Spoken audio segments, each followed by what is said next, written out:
What is going on, guys? It's Bruin Steel here, and welcome back to another Monday Night Raw broadcast. So, WWE broadcast. My name is Bruin Steel. This is Canadian Yorker, and we are back to recap the August 19th, 2024 Monday Night Raw, which took place in Fort Lauderdale, Florida. And it is the build up to the upcoming Bash in Berlin live event scheduled in Germany at the end of this month, August 31st. So, Canadian Yorker, how's it going today? Doing awesome today. How are you doing? Good, great, awesome, and I can't wait for Berlin in Bash in Berlin. So, yeah, it's gonna be hell of a pay-per-view.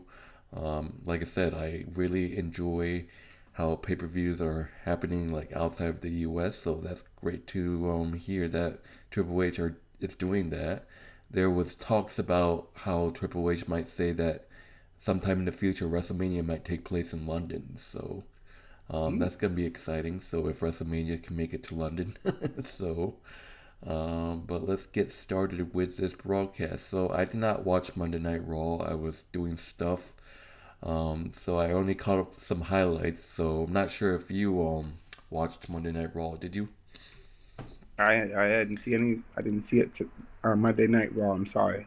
All right. So I got to carry this. So, but the show starts off. Good thing I got the all the information right here. So the show starts off with Randy Orton making his entrance and getting on mic. He said that he wants to talk about hitting Gunther with the RKO after he disrespected his father and grandfather, but then he gets interrupted that quick by Gunther. Gunther said that the only thing Randy and everyone here needs to do is shut up, and he knows that exactly Orton is celebrating hit the RKO on him from behind, and that's when Ludwig Kaiser got involved, trying to blindside the Viper. Randy blocks and sends him packing. Trade punches with Gunther. Ludwig with a chalk block, and the heels have Orton on the back foot. So basically, Ludwig Kaiser is in the mix, attacking Randy Orton. So um, that it's just an unbelievable feud between Randy and Gunther. We kind of knew this was gonna come after the contradiction call that happened at King of the Ring when Randy's shoulders were down or something like that. So, what are your thoughts on this opening segment, and what are your thoughts on Gunther and Randy Orton? Wow, it's a big build up between Randy and Gunther that's coming down to the wire pretty soon. Gunther is going to be defending his title against Randy. Excuse me. So Randy definitely has a lot to gain from beating Gunther on his plate, and this is Gunther's first title defense. I mean, against Randy Orton of all people. He never actually beat Randy Orton the last time, so if he actually beats Randy Orton clean this time, if he actually gets the chance to beat Randy Orton this time clean, due to the questionable win that he got last time, this is going to be the first step in Gunther solidifying his reign as champion. And we're going to have to see how long does he take his reign as champion.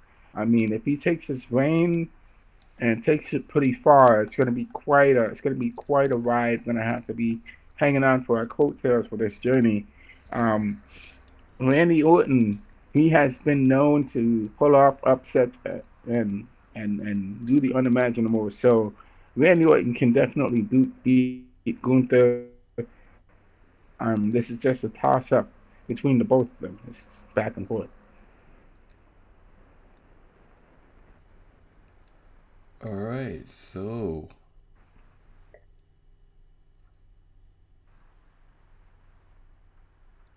oh man, all right, so moving on to the first match of Monday Night Raw. We got Pete Dunne versus Sheamus, a feud that's been going on. Pete Dunne and Sheamus obviously were in the Brawling Brutes, and Pete Dunne, ever since Sheamus came back, he doesn't want anything to do with Sheamus, so it's been just Pete Dunne turning his back on Sheamus, attacking him. So we're finally having that one-on-one match. This was a great match. It went back and forth. It was pretty good, hard hitting. Um, it just that just Pete Dunne just doesn't want Sheamus anymore. Just like he felt maybe Sheamus walked out on the Brawling Brutes. It went back and forth. Sheamus tried to do a bro kick, but Pete sidestepped it. Sheamus blocks and takes him down with a lateral. And then Triangle. Pete Dunne did take advantage a couple times. It went back and forth. Um, and Pete Dunne trying to hurt Sheamus's fingers, and Sheamus wants more. Um, and Pete Dunne was able to trying to take advantage of an injured hand, but it injured Sheamus's hand, and basically Sheamus retaliated with a bro kick, getting the win. Sheamus getting redemption over his former friend. Sheamus with the bro kick defeating Pete Dunne by pinfall. It was a really physical match. What are your thoughts on Sheamus beating Pete Dunne? I think it's great. Sheamus picked up a win because, Sheamus has really been going on a downward spiral recently with his losses in the past few weeks. And for him to get a win against Pete Dunne, it's great to hear. So it's good to hear this. I don't see this feud ending between Sheamus and Pete Dunne. Obviously, Pete Dunne is going to want revenge because he lost to Sheamus, and this is definitely going to continue. We're definitely going to see. I believe we're going to see a Pete Dunne versus Sheamus match at Bash in Berlin as part of the card, probably in the mix up there. But it's not going to be the end of this. So it's going to be interesting to see what's going to be Pete Dunne's next move. Honestly, I think Pete Dunne could be a great champion. To be honest with you, he definitely has what it takes to be a great champion. He's a great grappler, and his grappling can definitely injure people, and damage people. I mean, he can be a really dangerous guy, and he's really showing that he can be a very dangerous individual as a heel because he has the capabilities to be a great champion. So I definitely see that happening. Alright, so moving on to the next match, we got Ivy Nile going one on one with Maxxine Dupri, and we saw Ivy Nile betray her friend Maxine last week. We saw Chad Gable officially welcome Ivy to the team, and Ivy said that she gave Maxine a chance, but she got what's coming to her.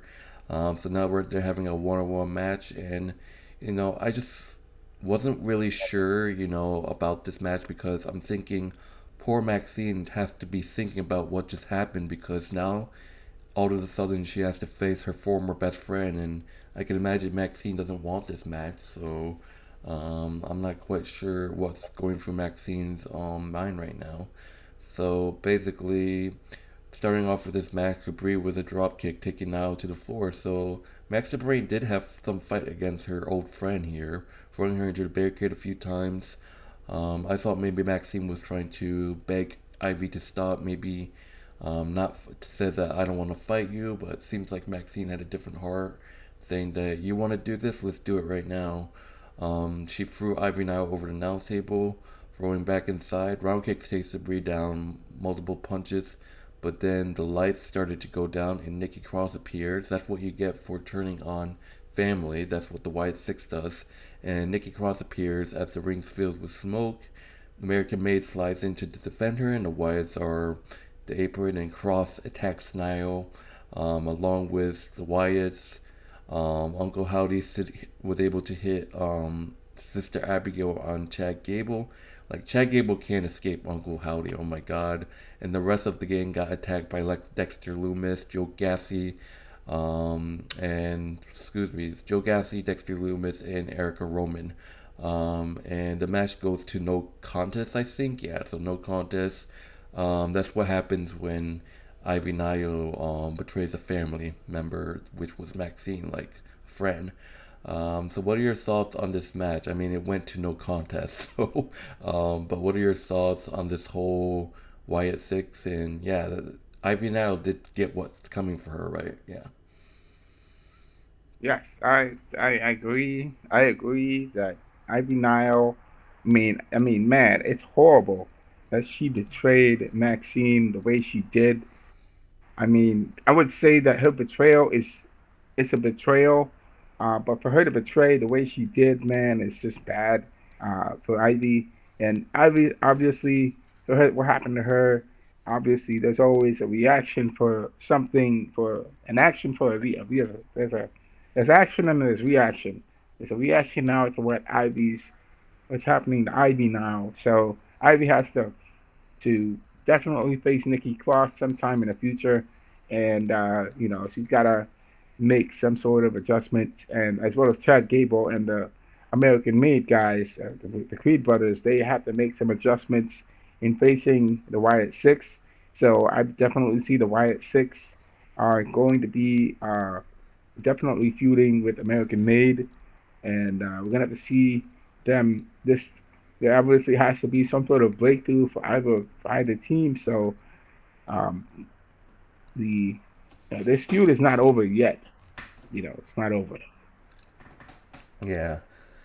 So I'm just like concerned what is next for Maxine, Otis, and Tozawa because if they're not going anywhere with this, and I could probably say that they could feud with Chad's group, but every time they do, the White Six interrupts them. So I just feel like Otis, Tozawa, and Maxine might find one more person, and like I said, I still think that one last person for Tozawa, Otis, and Maxine will be Sami Zayn. I think Sami could lead them to victory and success, but we have to see what happens. But anyways, moving on, we got CM Punk making his entrance with a strap around his neck and gets a mic. He said that we have a lot to get to, but it's great to be alive in South Florida.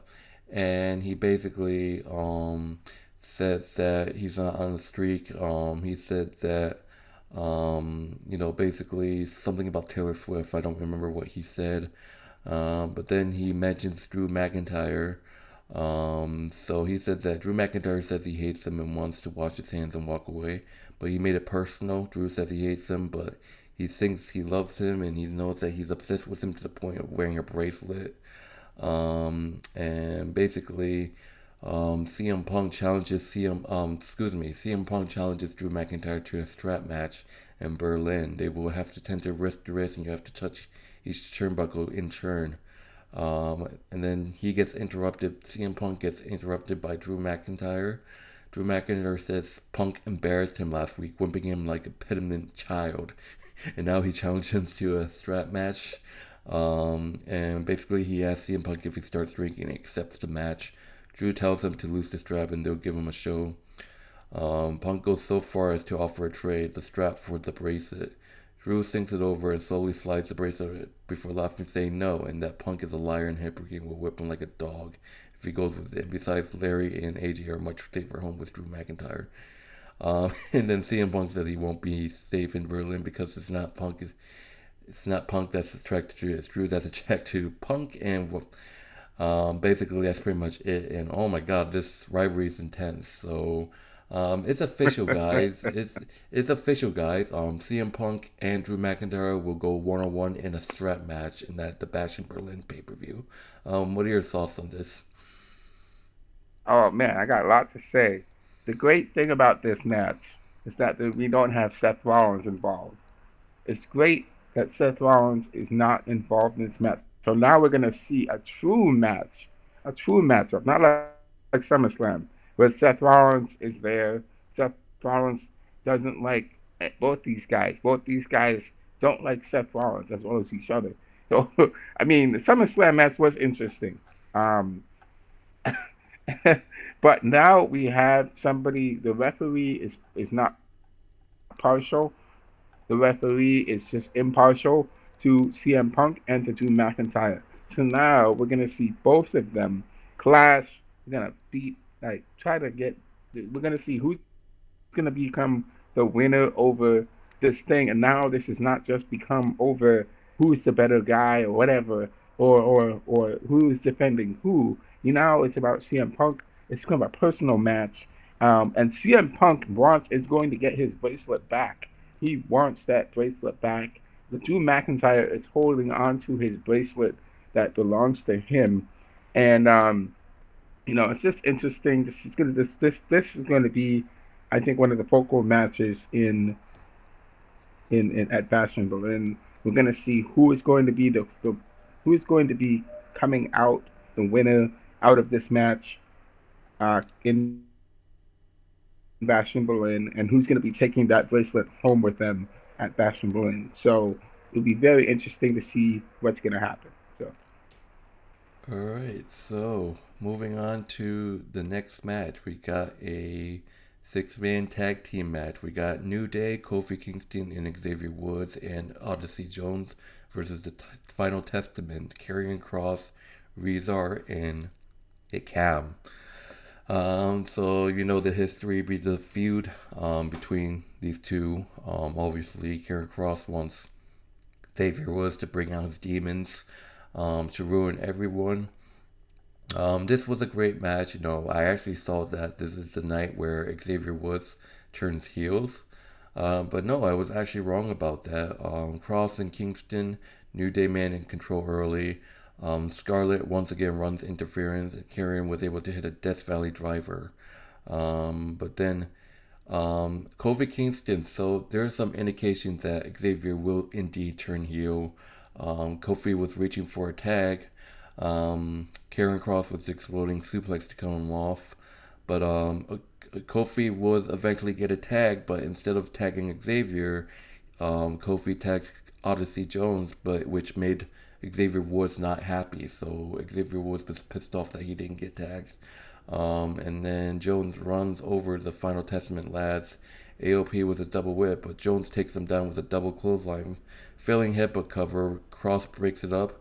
Odyssey Jones was able to hit a Bossman slam from Jones. New Day and Odyssey Jones with the big win over Final Testament. Post-match, Xavier is over his hurt feelings about the tag and celebrates with Odyssey and Kofi. So New Day and Odyssey gets the huge win over Karrion Kross in the Final Testament by pinfall. They needed that. But there are indications, I still think there's indications that Xavier Woods will turn heel. So what are your thoughts on this match? yeah, there's a lot going in on this match. The New Day needs this win. There's a lot of things that are going on.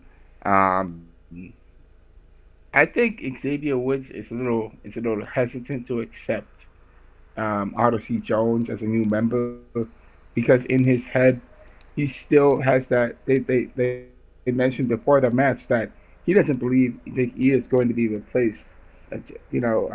Kofi said Big E is not going to be replaced by Odyssey Jones. Um, Xavier Woods and Kofi are there to mentor Odyssey grow as a wrestler and become a better wrestler as he is. And so it's going to be really interesting to see that Xavier could turn heel. And I'm thinking that it could happen. It can definitely happen.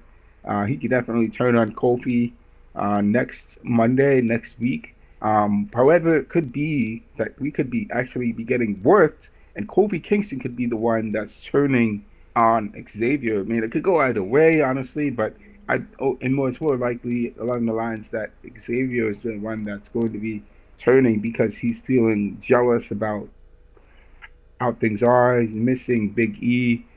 He wants, he's probably tired of being in the New Day and wants to move on his own. And so there's a lot of things that are going on within the dynamics of New Day. And I would say that Carrie and Cross in the Final Testament probably did, probably did do the work. They probably, all that work that they put in, it definitely is bearing fruit right now with Xavier Woods and Kofi. So there's definitely going to be some tension going on there. So I mean, this is this we're gonna have to see what's gonna happen in the next few upcoming weeks to see if Xavier turns or not. So Yeah, but yes, alright, moving on to the next match. We got Big Bronson Reed going one on one with The Miz in a no disqualification match. At first, The Miz didn't want this match because of the whole situation, with Big Bronson Reed on like not really, he's like out of control.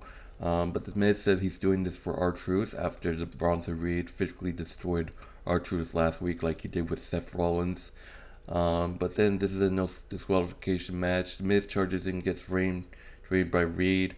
Um, Miz beating up Bronson Reed with a chair, but that didn't work. But then candlesticks on candlesticks, and then it just went back and forth. He smashed Miz into a trash can, smashing the trash can into Miz. Um, Reed sets up a chair, sitting on it, and stepping on the apron's head. Back from break, Miz landed a tornado DDT on the chair, but one Death Valley driver through a table, leaned in the corner. Bronson off the top. Bronson Reed hits the 747 slash on the Miz, winning the match. Bronson Reed defeats the Miz by pinfall, and there's no disqualification match. Post match, Bronson Reed tried to destroy Miz one more time, but then Braun Strowman makes his entrance to square off with Bronson Reed, saving the Miz. And that's going to be a one-on-one match. That's going to be a hard-hitting match next week. Bronson Reed versus Braun Strowman next week. So what are your thoughts on this match? Mamma mia! Wow. I mean, I don't think. I mean, after all the losses that Bronson Reed has suffered, I mean, I would say that he has definitely been picking up his wins. Despite the fact after he picked up his wins, he has just been going crazy with intentionally injuring people like Seth Rollins and R-Truth, and now uh, uh, uh, he wants the Miz to be his next victim. However, he couldn't get that appetite fulfilled. So Braun Strowman is now going to be his next opponent, and it's going to be really interesting to see what is what is Braun Strowman going to do um facing off against Bud Reed. So, man, I mean, this is going to be a really exciting match between these two heavyweights, between Bronson Reed and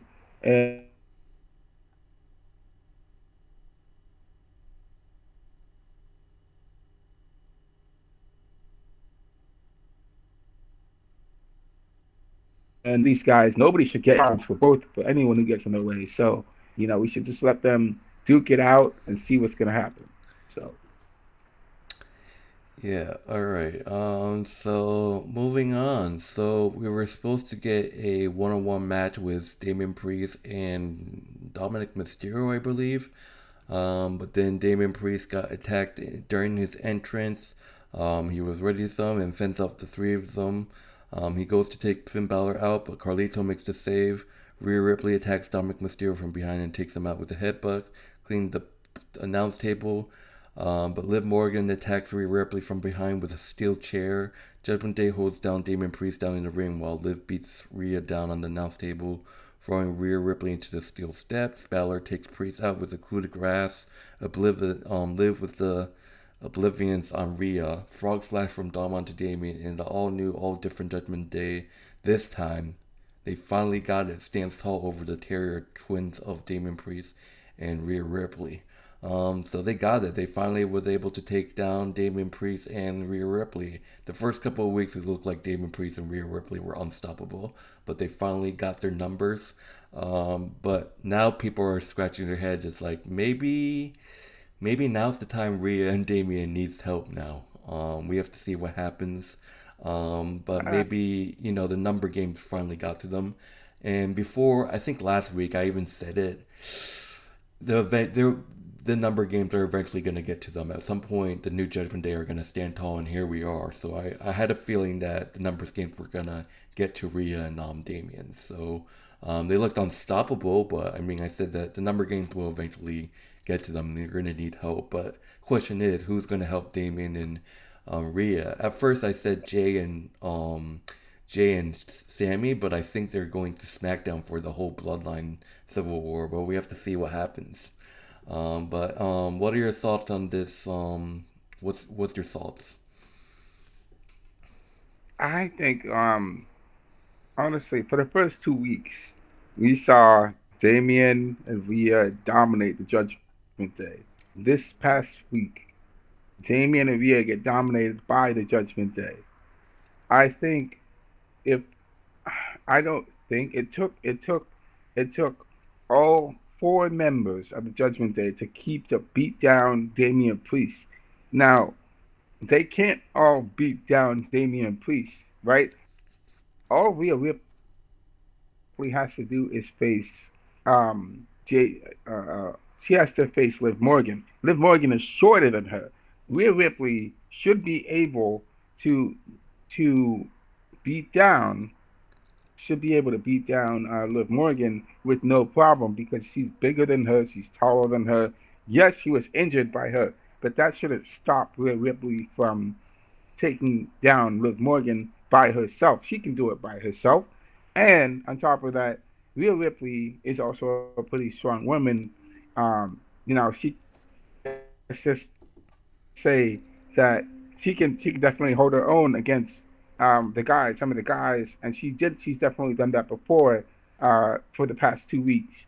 So I would say that they do need somebody to help them out, but who is going to be that person to help them out? Because Jey Uso is in the mix right now, figuring out what he's going to do. He may or may not go to SmackDown to be helping out Roman Reigns. I don't think that will happen anytime soon, just yet. So possibly Jey Uso could be coming in to definitely help Rhea Ripley and Damian Priest because he is involved in the storyline somewhat. And I don't think it's just it may be too soon for him to jump ship and go from Judgment Day to Bloodline and help out with the Bloodline because right now the Bloodline is doing its thing right now. So I would probably wait a little later and then introduce Jey Uso and Sami Zayn. Sami Zayn just got taken out by Braun Breaker.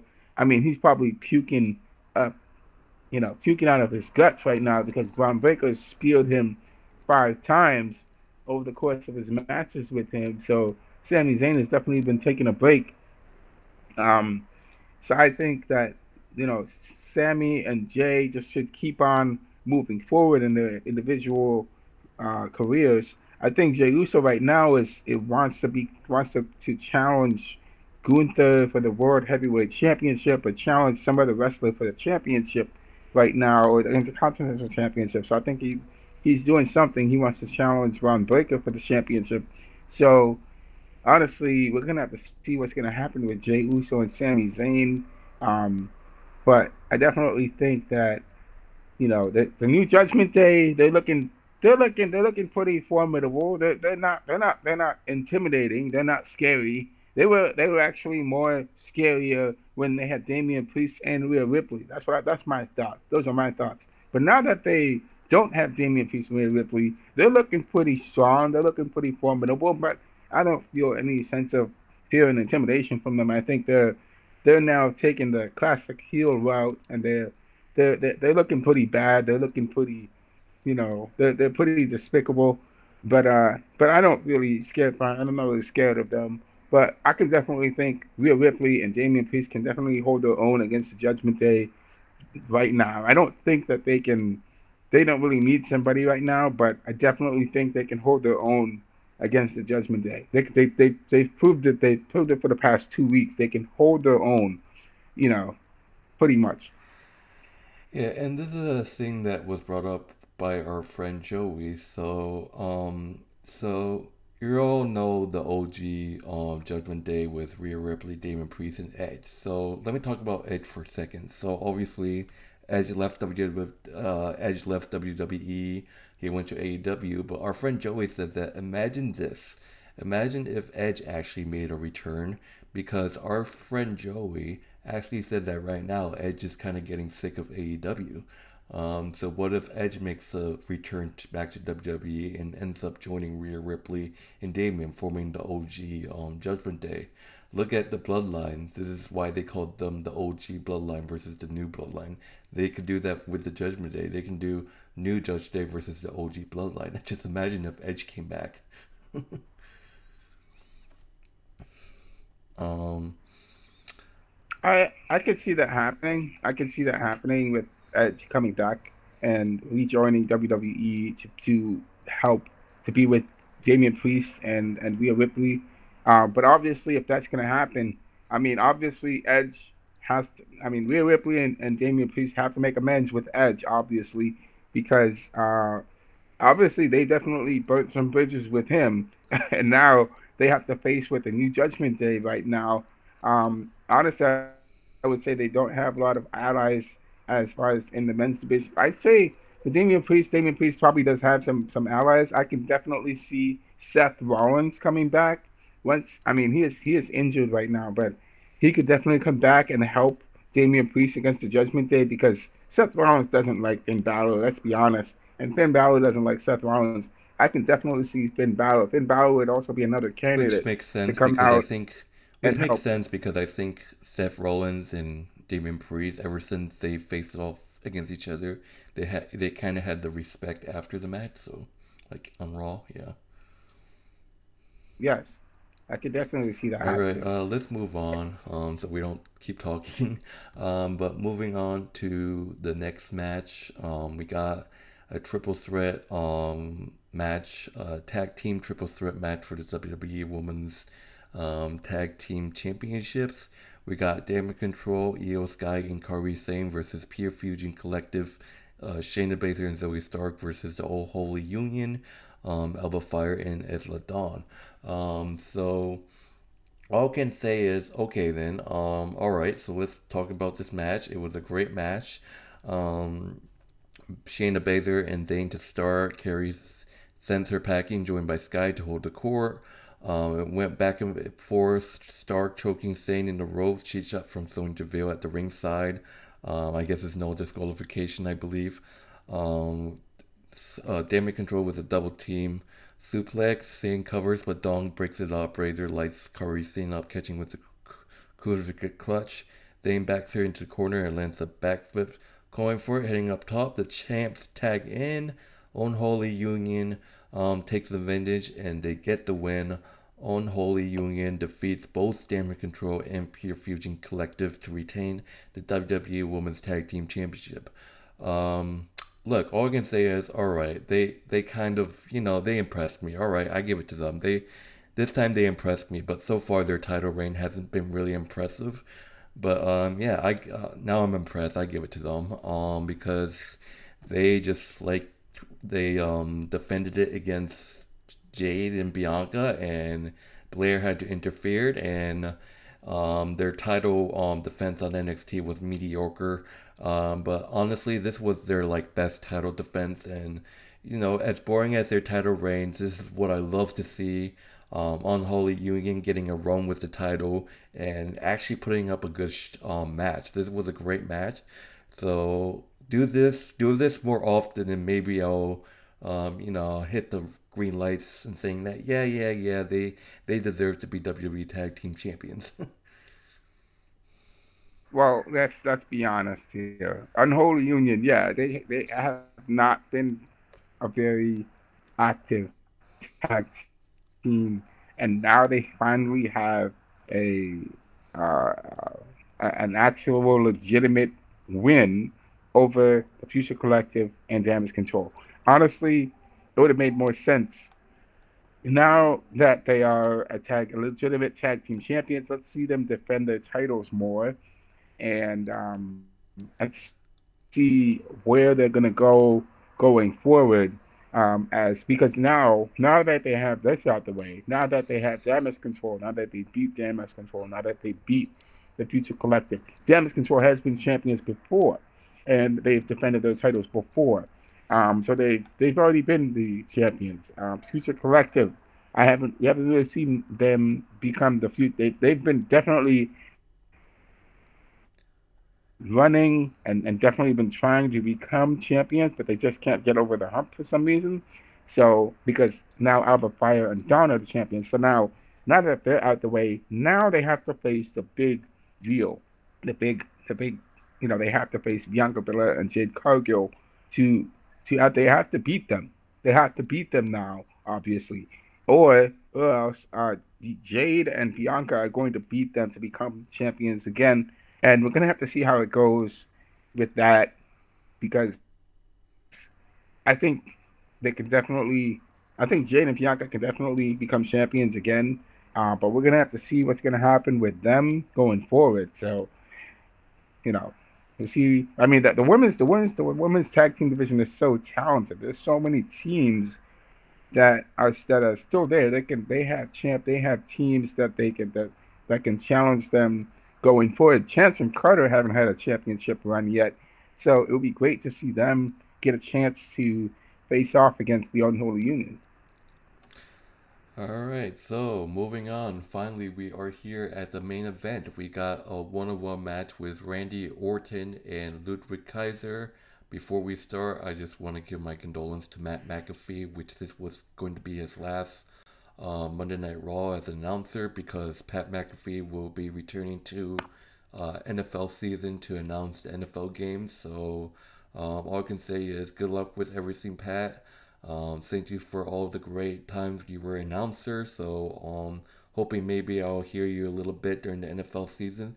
But it's announced that Pat McAfee will be back in January for the Netflix debut. So he will be returning back in January. But for now, it's farewell to Matt McAfee. Thank you for everything. But I expect to hear your voice during the NFL season. So yeah, sayonara, Pat McAfee. So but anyways, talking about this main event, Ludwig Kaiser and Randy Orton, it went back and forth. Gunther ends up showing up at the end of the match. But talking about this match, it was a great match. Gunther distracts Randy before he can suplex Kaiser into the announce table. Ludwig kicks his legs out from under. From the Kaiser was in control, working at Orton. But at the end, suplex from Randy fired up and winning, going to that special place. But Ludwig rolls it up, but no. But the Viper pops up with the RKO. Randy Orton defeats Ludwig Kaiser by pinfall to win the match. Gunther slides into the ring, but Orton cuts him off and starts brawling, trading punches. Randy pulls Tim and lays rights in hands, and we're out of town. So they pretty much stopped the show when they were still rolling. But I saw off-air moments where Randy Orton once again hits the RKO on Gunther. So that will do it for the main event. What are your thoughts? Oh, yeah, it's great that Randy picked up a win against Kaiser. Kaiser always gives people problems. Kaiser's been giving a lot of people problems. Giving Kaiser still has to face uh, uh, Sheamus. I think Sheamus and Kaiser. Yeah, I think Kaiser beat Sheamus in the last time he No, faced him. Ludwig So, beat Ludwig beat Sheamus one time, and Sheamus beat Ludwig the second time. I'm talking about. I'm sorry. Sheamus lost to Kaiser last time. So, what I'm saying is Kaiser definitely has the tools to become a champion one day, because he's definitely learning from Gunther, and he knows Gunther the best. And there's a lot there. There's those guys really respect each other. I think Sheamus. I mean, Randy could have lost this match to Kaiser, which would have made it interesting if he lost it to Kaiser, but he was able to get the win against Kaiser, and that's great. But Randy has to face off against Gunther, and this is what the second time Randy pulled off an RKO against Gunther. So maybe we will be getting, this is the preview, guys, for the Bash in Berlin right here. This is the preview of Randy Orton getting a win at Bash in Berlin over Gunther. Maybe this is it. We're gonna have to see how things go with the developments happening between Gunther and Randy going forward. Obviously, this is also a personal match for Randy, because Gunther insulted not only Randy, Gunther insulted his father and his grandfather. So this is a personal match for Randy. You don't tell Randy Orton that his family is a terrible family and his families are a bunch of losers. That's gonna piss off Randy Orton. I mean, obviously this is just made it personal for Randy. And but if Randy gets this win, it will be a sweet revenge win against Gunther. So that's all I have to say about that. Alright, so that will do it for our Monday Night Raw. Thank you guys for watching. In terms of grading, I give this show. I mean, this was a okay of a show. I liked it, so I'm gonna give this a B plus. How about you? I give this show a B. I'll give it a B plus. It's a great pick. It's a great build up to Bash and Berlin. So can't wait to see it. Alright, so that would do it, guys. Thank you guys for watching. My name is Bruin Steele. This is Canadian Yorker. If you haven't done so, like, subscribe. Check out Canadian Yorker's channel. The link will be in the description of this video, as well as our WWE Wrestling Bros, our wrestling channel. The link will also be in the description of this video. But that would do it, guys. Thank you guys for watching, and enjoy the rest of your day. This is Canadian Yorker, and my name is Bruin Steele. See you guys later for the next broadcast. See you guys in the next broadcast.